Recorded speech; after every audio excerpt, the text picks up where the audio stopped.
Telugu Bible కథలకు స్వాగతం.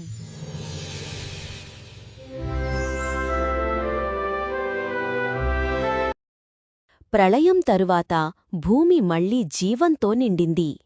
నోవాహు సంతానము విస్తరించి ప్రజలందరూ ఒకే భాష మాట్లాడుతో ఐక్యతగా జీవించసాగారు.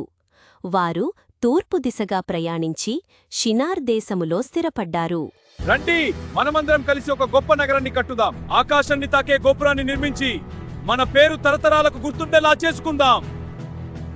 అక్కడ వారు తమ పేరును గొప్పగా చేసుకోవాలనే ఆలోచనతో ఒక నగరాన్ని, పరలోకాన్ని తాకే గొప్ప గోపురాన్ని కట్టాలని నిర్ణయించారు.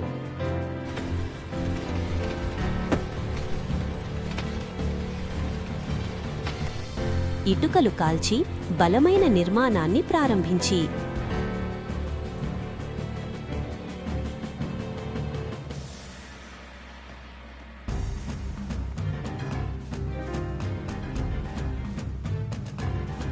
గోపురాన్ని ఆకాశాన్ని తాకేంత ఎత్తుగా కట్టారు. వారి హృదయాలు గర్వంతో నిండిపోయాయి. దేవుని మహిమ కన్నా తమ ఘనతకే వారు ప్రాముఖ్యత ఇచ్చారు.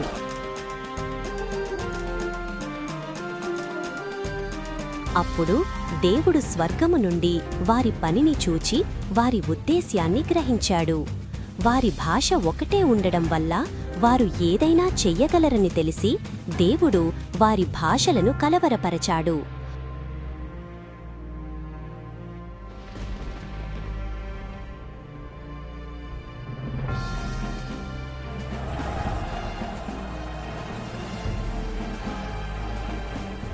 ఒక్కసారిగా ఒకరి మాట మరొకరికి అర్థం కాక గందరగోళం ఏర్పడింది. నిర్మాణం ఆగిపోయింది. ప్రజలు పరస్పరం వాదించుకొని చివరకు అక్కడ నిలవలేక భూమి అంతటా చెదిరిపోయారు. ఆ స్థలానికి బబిలోను అని పేరు పెట్టబడింది. ఎందుకంటే అక్కడ దేవుడు వారి భాషలను కలవరపరచాడు.